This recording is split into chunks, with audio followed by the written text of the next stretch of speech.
नमस्कार, आप देख रहे हैं न्यूज 18 स्पेशल और आपके साथ मैं हूं विवेक। बड़ी खबर की तरफ सीधे रुख करते हैं। झारखंड चलेंगे, जहां एक बार फिर नक्सलियों ने नापाक साजिश को अंजाम दिया है। सर्च ऑपरेशन करने गए जिला बल के जवान प्रेशर बम की चपेट में आ गए। इसमें एक जवान शहीद हो गए हैं, जिनका नाम बताया जा रहा है दुलेश्वर प्रसाद, जिनके बारे में सूचना है कि वो शहीद हो गए हैं। लोहरदगा के जंगल में लाल साजिश,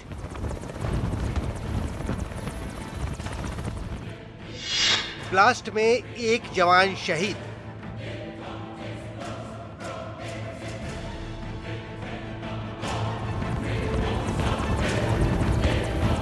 दिन के 11 बज रहे थे जब ये चॉपर जख्मी जवान दुलेश्वर प्रसाद को लोहरदगा से रांची लेकर पहुंचा, जहां से आनन फानन में जख्मी जवान को रांची के मेडिका अस्पताल लाया गया, लेकिन तब तक काफी देर हो चुकी थी।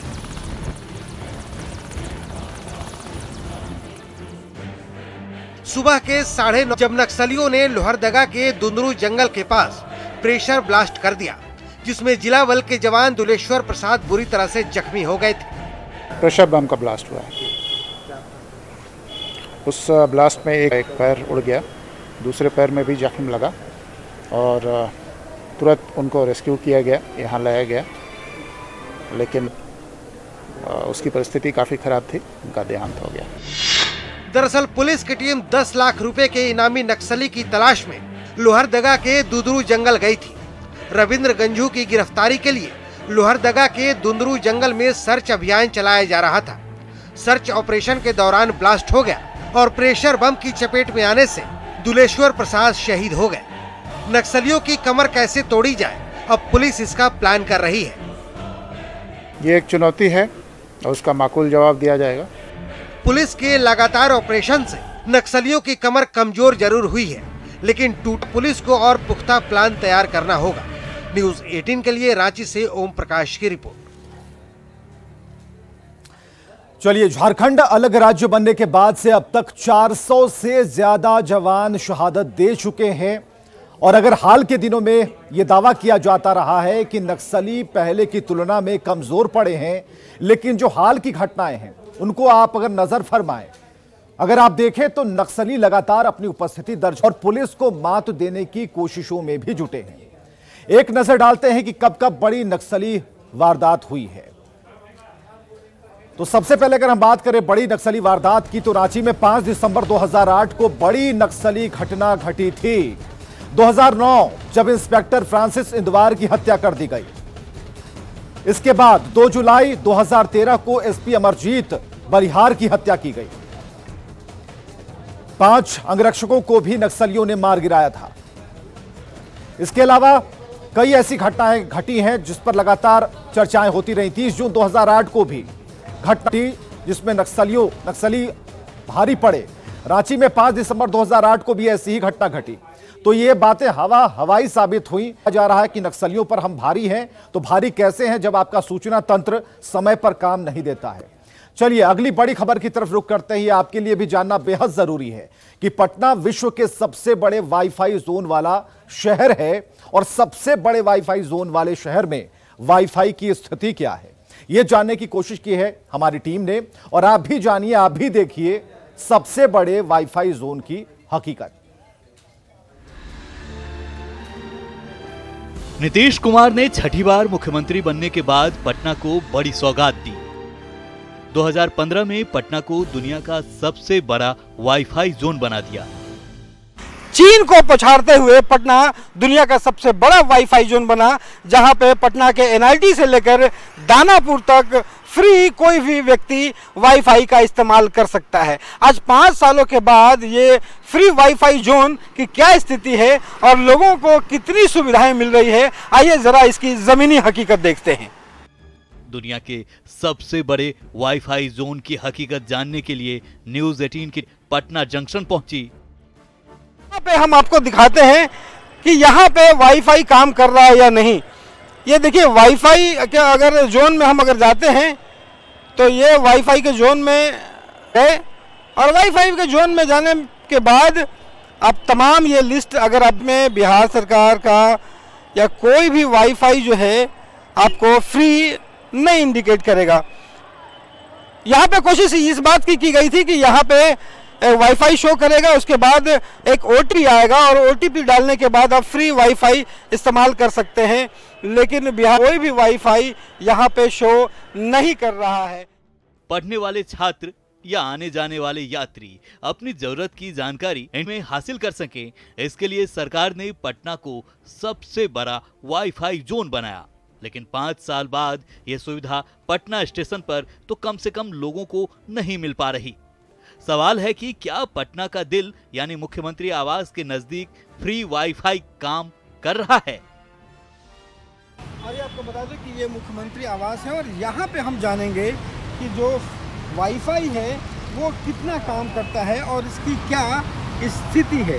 ये ज़रा देखिए कि अगर हम आपको दिखाने की कोशिश करें और ये अगर वाईफाई है और इसके वाईफाई जोन में अगर जाते हैं तो देखिए कि यहाँ पे नेटवर्क लगना मुश्किल है। अगर इसे रिफ़्रेश करने की कोशिश करते हैं तो रिफ़्रेश करने के बावजूद भी नेटवर्क जो है वो यहाँ पे नहीं आता, और अगर आ भी रहा है यहाँ पे, अगर वाईफाई के नेटवर्क आ भी रहे हैं थोड़े बहुत, तो यहाँ पे कोई भी नेटवर्क में फ्री वाईफाई बिहार सरकार के कोई भी वाईफाई यहाँ पे शो नहीं कर रहा है। कहने को एनआईटी पटना से 20 किलोमीटर के रेडियस में कोई भी फ्री वाईफाई का इस्तेमाल कर सकता है, लेकिन हकीकत यह है कि मुख्यमंत्री आवास के नजदीक भी वाईफाई नहीं मिल पा रहा।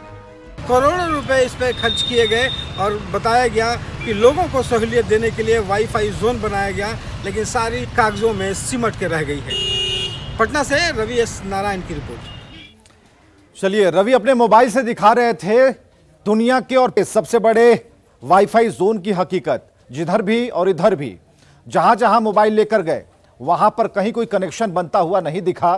खासकर मुख्यमंत्री आवास के पास वो खड़े हो गए और आपको भी वो मोबाइल दिखा होगा, लेकिन कहा जाता है कि 20 किलोमीटर के रेडियस में जो लोग भी आएंगे वो वाईफाई का फायदा आएंगे, लेकिन 2 मीटर छोड़िए 2 कदम भी ये काम नहीं करता। आगे बढ़ते हैं। कटिहार में अररिया के ठेकेदार को चलती कार में मौत के घाट उतार दिया गया। गोली इतने करीब से मारी गई कि गर्दन में गहरा होल बन गया है। ठेकेदार के कत्ल के बाद कातिल बड़े ही आराम से गाड़ी से उतरकर फरार हो गया। देखिए NH-31 पर मर्डर से फैली सनसनी की यह तफ्तीश। NH-31 पर मर्डर। ड्राइविंग सीट के बगल में शव। क्या रेनॉल्ट डस्टर का ड्राइवर कातिल है?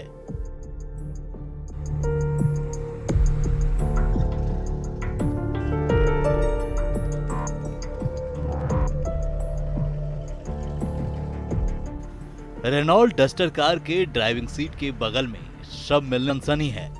वारदात कटिहार के कुर्सेला NH-31 की है। इस NH-31 पर दिन रात गाड़ियां फर्राटे भरती है। वहीं कातिल बड़े आराम से डस्टर कार में एक शख्स की हत्या कर देता है और किसी को भनक तक नहीं लगती। लेकिन कहते हैं ना, कातिल कितना भी रहीन क्यों न हो, कातिल का कोई ना कोई सुराग जरूर छोड़ देता है। कटिहार में संवेदक अभिषेक आनंद की हत्या एक पॉसिबल क्लू मिला है, जिससे अभिषेक आनंद की मर्डर मिस्ट्री को सुलझाया जा सकता है। पहला क्लू है कि संवेदक अभिषेक आनंद कहां जा रहे थे। मृतक अभिषेक आनंद की गाड़ी में कौन कौन सवार था। डस्टर कार को कौन ड्राइव कर रहा था, क्योंकि मृतक के शव को देखकर कहा जा सकता है कि अभिषेक को बेहद करीब से गोली मारी गई है। गाड़ी जहां खड़ी मिली है उसे देखकर कहा जा सकता है कि कातिलों ने पहले गाड़ी को NH-31 के किनारे पार्क किया, फिर वारदात को अंजाम दिया और फरार हो गया। कातिल ये भूल गया कि शव ड्राइविंग सीट के बगल वाले सीट पर है और यहीं से कातिल के सुराग की तलाश होती है। पुलिस शव को पोस्टमार्टम के लिए भिजवा दी है। डॉक्टर की टीम हत्या की टाइमिंग से लेकर गोली की स्पीड और दूसरे पहलू की तफ्तीश करेगी। वहीं पुलिस सीसीटीवी खंगाल रही है। परिजनों को वारदात की सूचना भी दे दी गई है। 2:15 के लगभग घटना घटी है, जिसमें एक डस्टर गाड़ी है जिसमें अभिषेक आनंद एक पूर्णिया के या अररिया के ठेकेदार हैं, उनकी हत्या हो गई है गोली मारकर। प्रथम दृष्टया देखने से लगता है कि गाड़ी में जो सवार थे उन लोगों के द्वारा यह घटना की जा सकती है, इसलिए कि घटना के बाद से गाड़ी में जो सवार ड्राइवर या और को पैसेंजर थे वो नहीं है, और प्रत्यक्षदर्शियों का भी कहना है कि घटना के बाद गाड़ी से 2 आदमी भागा है। तो विभिन्न बिंदुओं पर जांच की जा रही है, सीसीटीवी खंगाला जा रहा है, उनके परिजनों को सूचित कर दिया गया और आगे की कार्रवाई की जा रही है। कटिहार में दिन दहाड़े संवेदक को गोलियों से छलनी कर दिया गया, जिससे पूरे इलाके में दहशत है। स्थानीय लोग पुलिस प्रशासन की कार्यप्रणाली पर सवाल उठा रहे हैं। तो बिहार की रोज की घटना हो गई है और आम जनजीवन में प्रशासन के प्रति कोई डर का भय का नहीं है, और जबकि कुर्सेला NH जो है और कुर्सेला का जो थाना क्षेत्र है ये अपराधियों के लिए एक सुरक्षा का केंद्र बनता है। 2 बजे दिन में एक ठेकेदार की हत्या हो जाती है, कई राउंड गोली चलती है, डस्टर रेनॉल्ट कार है, और वहाँ पर जहाँ पर कि पुल के आगे प्रशासन का कैंप भी है, पुल के पहले भी कुछ लोग हैं, होटल है और जनजीवन का यातायात काफ़ी तेज है। फिर भी वैसी स्थिति में 3 राउंड गोली चलती है, प्रशासन मौन रहती है। उसके बाद प्रशासन को कोई ग्रामीण आकर सूचना देती है, उसके बाद वहां पहुंचती है। संवेदक की हत्या से लोगों में आक्रोश है। स्थानीय लोगों का दावा है कि बिहार में अपराध का राज है और इस तरह की वारदात से लोग डरे सहमे हुए हैं। ये देखिए, इस सरकार में पुलिस प्रशासन पंग आज खुलेआम 2 बजे NH पर डस्टर कार पर एक ठेकेदार की हत्या हुई, 3 गोली मारा गया, और गश्ती में पुलिस कुर्सेला थाना पुलिस लगी हुई थी और वह कुछ नहीं कर पाया। बिहार में अपराध का ग्राफ बढ़ा हुआ है। लोग कहता है कि 15 साल पहले था, अब तो यहाँ पर साफ देखने को मिलता है कि यहाँ बिहार में महाजंगल राज कायम है। चलती कार में संवेदक की हत्या किसने की, ये बड़ा सवाल है। क्या मर्डर से पहले पूरी प्लानिंग की गई? क्योंकि जिस डस्टर गाड़ी से शव मिला है उसके शीशे पर डॉक्टर का स्टिकर लगा हुआ था। संवेदक अभिषेक आनंद अररिया के रहने वाले थे और पूर्णिया अररिया क्षेत्र में उनका कॉन्ट्रैक्ट का था। फिर कटिहार लाकर कैसे हत्या की गई? कटिहार से संवाददाता सुब्रत गुहा की रिपोर्ट, न्यूज़ 18। न्यूज़ 18 स्पेशल और आपके साथ मैं विवेक लगातार आपको, और ब्रेक के बाद हम आपको बताने जा रहे हैं कटिहार की खबर, जहां घंटों हाई वोल्टेज ड्रामा देखने को मिला। एक लड़की ने अपने पति के हंगामा मचाया। लड़की का आरोप है कि प्रेम रंजन वर्मा नाम के लड़के से उसकी शादी हुई, दोनों का एक बच्चा भी है, लेकिन लड़के के परिवार वाले रिश्ते को मानने से इनकार कर रहे हैं। लड़की की माने तो जब वो लड़के के घर पहुंची तो उसके परिजनों ने उसके साथ मारपीट शुरू कर दी और घर से बाहर निकाल दिया।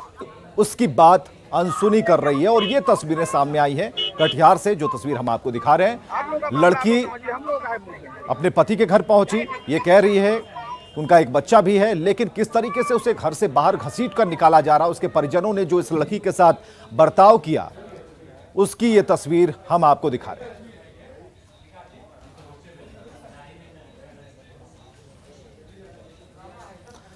खबर है हाजीपुर से, जहां जलजमाव से निजात दिलाने और खेतों तक साफ पानी पहुंचाने के इरादे से सीवरेज ट्रीटमेंट प्लांट प्रोजेक्ट को शुरू किया गया। करोड़ों की लागत से बनने वाले इस प्रोजेक्ट को 2013 तक बनकर तैयार होना था, लेकिन 2021 तक काम पूरा नहीं हो सका।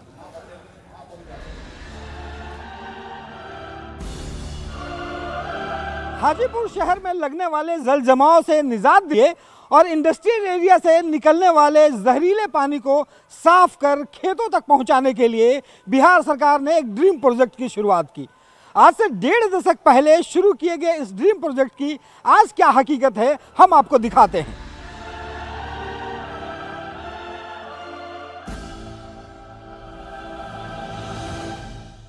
करीब 2 लाख की आबादी हाजीपुर में जल जमाव न हो और खेतों तक साफ पानी पहुंच सके, इसके लिए हाजीपुर के इंडस्ट्रियल एरिया में सरकार ने एक ड्रीम प्रोजेक्ट शुरू किया। साल 2010 में सीवरेज ट्रीटमेंट प्लांट शुरू हुआ। 2013 तक योजना को पूरा हो जाए, इसके लिए नेशनल गंगा बेसिन अथॉरिटी ने 113 करोड़ 62 लाख रुपए दिए और बुडको की देखरेख में काम शुरू हुआ। करोड़ों की लागत से बन रहा यह ड्रीम प्रोजेक्ट पिछले 5.5 सालों से बंद पड़ा है। इस प्रोजेक्ट का अंतिम काम 27 अक्टूबर 2015 को हुआ था। उसके बाद जंगल में तब्दील इस ड्रीम प्रोजेक्ट को आज भी अपने रहनुमा का इंतजार है। इंतजार इस बात का है कि कोई मसीहा आए और इसका उद्धार करे ताकि साफ पानी खेतों तक पहुंच सके। जिस प्रोजेक्ट को 2013 तक पूरा हो जाना था वो 2021 तक अधूरा है। करीब 11 साल बाद भी इस प्रोजेक्ट का 60% काम हुआ है। करोड़ों की लागत से शुरू हुए इंडस्ट्रियल एरिया का सीवरेज ट्रीटमेंट प्लांट की पूरी कार्यविधि हम आपको दिखाते हैं। शहर भर के तमाम जो गंदा पानी है या फिर सीवरेज से निकले हुए तमाम पानी हो या फिर इंडस्ट्रियल एरिया के खतरनाक जहरीले पानी हो, आ करके उस टरबाइन में यहाँ पे और वहाँ से प्यूरिफिकेशन का काम जो है वो यहाँ से ट्रीटमेंट का काम शुरू होना था। वहाँ से ट्रीटमेंट जो है होने के लिए ये विधि देखिए यहाँ पे लगाई गई थी कि यहाँ पे इन तमाम मशीनों के द्वारा जो है वो यहाँ पे प्यूरिफिकेशन होगा। सारा का प्लांट का जो है वो गंदे पानियों का यहाँ से ट्रीटमेंट किया जाएगा और इस ट्रीटमेंट के बाद पानी जो है वो यहाँ पे आकर के जमा होगा। ये ज़रा देखिए कि यहाँ पे एक बड़ा हौज के आकार का बनाया गया है, जहाँ पे साफ़ होने के बाद जो पानी है वो यहाँ पे जाएगा और यहाँ से साफ़ पानी निकल करके ज़रूरतमंदों तक, खेतों तक, किसानों तक और जो भी लोग पानी का उपयोग करना चाहें वहाँ तक इन्हें ले जाना था। जब इस प्रोजेक्ट का काम शुरू हुआ तो इसके आसपास के इलाके में काफी चहल पहल रहती थी, जो अब वीरान पड़ा है। यहाँ पे क्वार्टर्स बनाए, इंजीनियर्स हों, काम करने वाले लोग हों, यहाँ पे इस पूरे फंक्शन को जो चलाने वाले लोग हों वो यहाँ पे है। लेकिन ज़रा सोचिए कि ये देख करके अंदेशा नहीं होता है कि ये उनका घर था। चूँकि बंद हो गया पूरा का पूरा घर, तो यहाँ पे लोगों ने सब उजाड़ लिया है। कह सकते हैं कि यहाँ से सब कुछ उजड़ गया है। सरकार ने 7 निश्चय पार्ट 2 शुरू किया है, जिसमें हर खेत तक साफ पानी पहुंचाने का लक्ष्य है। हाजीपुर इंडस्ट्रियल एरिया के लोगों के साथ साथ स्थानीय लोगों को भी उम्मीद है कि शायद अब इस योजना का काम पूरा हो जाए।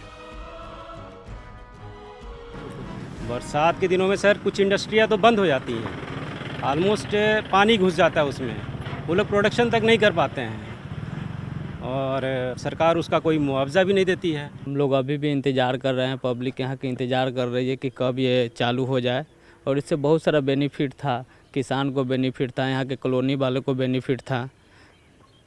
अब तो यहाँ पे देखिए जंगल पड़ा हुआ है, पूरा कचरा है। उम्मीद है कि नई सरकार हाजीपुर के काम को संज्ञान में लेगी ताकि हाजीपुर के लोगों को नया जीवन मिल सके। न्यूज़ 18 के लिए हाजीपुर से रवि एस नारायण की रिपोर्ट। चलिए बात करते हैं सरस्वती पूजा की। तो बिहार में पूरे धूमधाम के साथ विद्या की देवी मां सरस्वती की पूजा की जा रही है। पटना सिटी के नालंदा मेडिकल कॉलेज अस्पताल परिसर में नर्सिंग कॉलेज की छात्राओं ने मां सरस्वती की विशेष आराधना की। इस मौके पर नर्सिंग छात्राओं ने एक दूसरे को रंग गुलाल लगाया और बसंत पंचमी की शुभकामनाएं दी। वहीं फिल्मी धुनों पर छात्राओं ने जमकर डांस भी किया।